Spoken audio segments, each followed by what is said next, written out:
pengantar manajemen rantai pasok pada program keahlian manajemen perkantoran dan layanan bisnis. Pada video kali ini akan disampaikan sedikit berkaitan dengan dasar-dasar manajemen rantai pasok. Apa itu manajemen rantai pasok?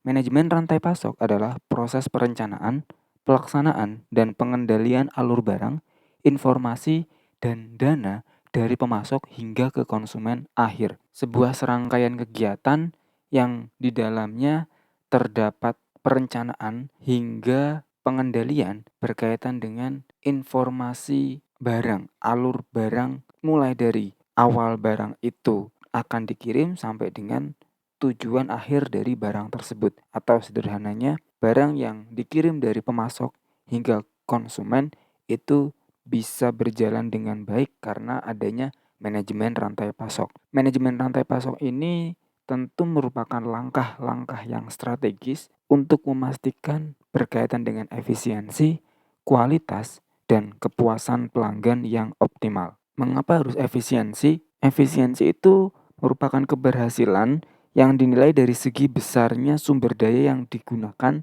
dari hasil kegiatan yang dijalankan.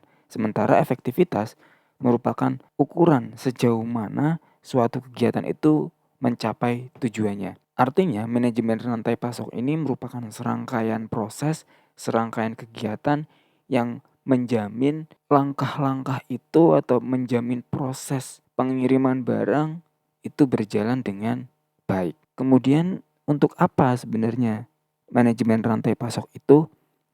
Tujuan manajemen rantai pasok secara umum itu ada 3 tujuan. Yang pertama untuk efisiensi operasional, di mana kita tahu efisiensi itu kan merupakan optimalisasi sumber daya yang digunakan. Dan tentu saja tujuan dari manajemen rantai pasok adalah menciptakan alur kerja yang efisien. Sederhana, artinya sederhana, mengurangi biaya, meminimalisir biaya atau mengefektifkan biaya, dan mempercepat proses penyediaan produk atau layanan kepada pelanggan. Efisiensi ini nantinya akan berdampak baik juga mulai dari penyederhanaan alur kerja, artinya proses pengiriman barang dari titik awal sampai dengan titik akhir itu dikelola dengan maksimal. Pemanfaatan biaya atau optimalisasi biaya, dan tujuannya tentu untuk mempercepat proses penyediaan produk tersebut. Tujuan yang kedua adalah kepuasan pelanggan. Tentu dari serangkaian kegiatan yang membuat proses pengiriman barang itu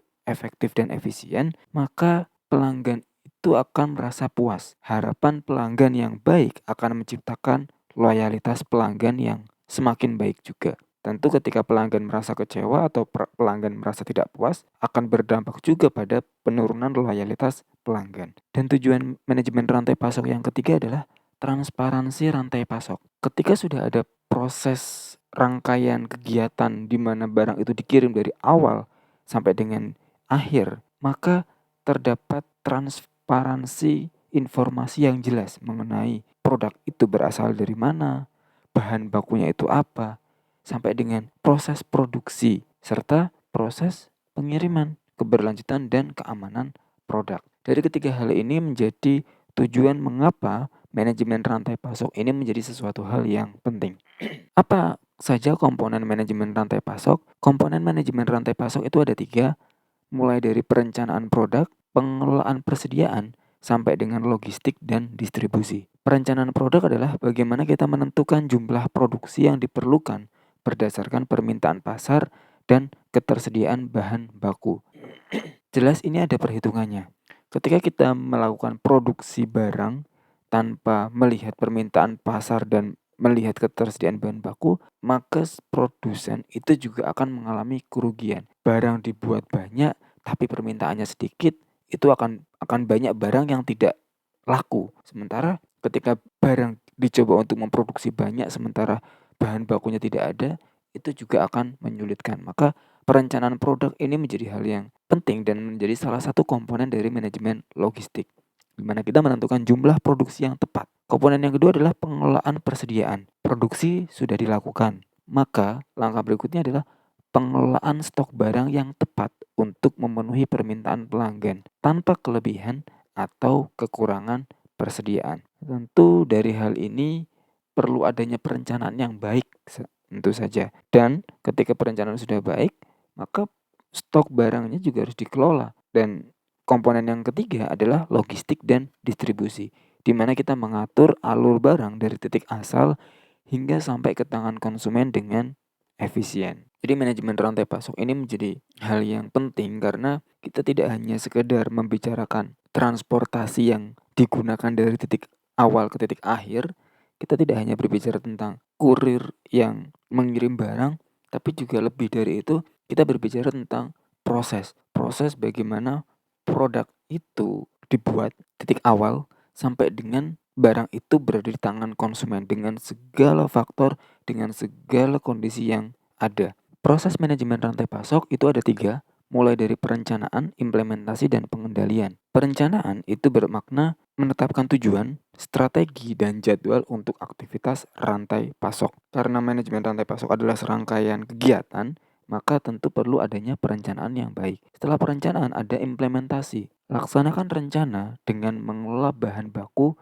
produksi, dan distribusinya. Ketika sudah ada perencanaan berkaitan dengan manajemen rantai pasok, maka diimplementasikan dengan cara kelola bahan baku, produksi dan distribusi. Dan yang terakhir, pengendalian. Pantau kinerjanya, pantau hasilnya, evaluasi hasilnya, sampai lakukan perbaikan untuk memastikan efisiensi dari operasional yang berlaku atau operasional yang dijalankan. Berbicara tentang sebuah rangkaian, berbicara tentang proses manajemen, berbicara tentang proses kerangkaan kegiatan, maka kita juga berbicara tentang tantangannya. Apa tantangan dalam manajemen rantai pasok? Di awal kita tahu bahwa manajemen rantai pasok itu adalah serangkaian kegiatan yang tujuannya untuk memastikan barang dari titik awal hingga sampai ke konsumen itu berjalan dengan baik. Maka ada tantangannya. Tantangan yang pertama adalah ketergantungan pada pemasok. Ketika pemasok mengalami keterlambatan pengiriman, tentu akan mengganggu alur produksi dan distribusi dari manajemen rantai pasok itu sendiri. Kemudian kualitas produk. Tantangannya adalah mengamankan kualitas produk selama proses perpindahan tadi sampai dengan penyimpanannya hingga sampai ke tangan konsumen. Jadi memastikan bahwa produk itu kualitasnya masih terjaga sampai dengan ke tangan konsumen. Yang ketiga adalah variabilitas permintaan, di mana kita menyesuaikan kapasitas produksi dengan fluktuasi permintaan pasar yang tidak terduga. Kembali lagi, kita perlu menyesuaikan jumlah produksi dengan permintaan pasar. Terkadang permintaan pasar itu juga sensitif juga. Ada kejadian tertentu mengakibatkan penurunan, ada kejadian tertentu mengakibatkan kenaikan, seperti itu. Keuntungan manajemen rantai pasok. Tadi sudah ada tujuan, maka sekarang keuntungannya itu apa sih secara real atau secara konkret yang didapat oleh perusahaan dengan menerapkan manajemen rantai pasok? Yang pertama, optimasi biaya. Tentu akan mengurangi biaya produksi, penyimpanan, dan distribusi dengan manajemen rantai pasok yang sudah ada atau yang efisien. Dan yang kedua, memperbaiki kualitas. Kita tetap akan berusaha untuk dijaga kualitas produknya selama proses produksi dan distribusi, karena manajemen rantai pasok menjamin tentang kualitas barang itu. Sampai dengan manajemen rantai pasok juga menjaga kaitannya dengan efisiensi proses pengiriman. Apa saja strategi dalam manajemen rantai pasok? Ada 3 strategi. Yang pertama, ini ketika kita berbicara tentang penyelenggara manajemen rantai pasok, tentu harus kolaborasi dengan pemasok. Membangun hubungan yang kuat dengan pemasok untuk memperoleh visibilitas yang tepat terkait persediaan dan permintaan. Ada transparansi yang lebih baik ketika kita memang membangun hubungan yang kuat dengan pemasok-pemasok barang kita. Yang kedua adalah penerapan teknologi. Dengan memanfaatkan teknologi informasi yang terkini atau sesuai dengan kebutuhan, tentu akan meningkatkan visibilitas dan otomatisasi dalam rantai pasok. Di mana kita tahu teknologi ini untuk mempercepat, untuk mengefisiensikan, dan untuk meringankan beban kerja yang ada. Dan ketiga, keberlanjutan, di mana kita menerapkan praktik ramah lingkungan dan etis dalam semua tahapan rantai pasok. Jangan sampai keberlanjutan ini kita abaikan, karena keberlanjutan ini juga berkaitan dengan alam, dan keberlanjutan ini adalah sebuah hal yang perlu kita jaga untuk tetap berlanjut sampai kemudian hari. Apa saja contoh aplikasi manajemen rantai pasok? Ada 3 contoh. Yang pertama adalah e-commerce, di mana e-commerce ini membantu aplikasi yang membantu memastikan pengiriman tepat waktu dan manajemen inventaris secara efisien. E-commerce ini salah satu contoh manajemen rantai pasok di mana kita juga sebagai pengguna banyak memanfaatkan aplikasi ini untuk proses manajemen rantai pasok. Ketika kita berbicara sebagai konsumen, maka e-commerce itu adalah aplikasi manajemen rantai pasok. Dan yang kedua adalah industri otomotif, merencanakan produksi dan distribusi suku cadang dengan presisi. Dan yang ketiga adalah layanan medis, di mana menjamin pengiriman obat dan peralatan medis secara tepat waktu.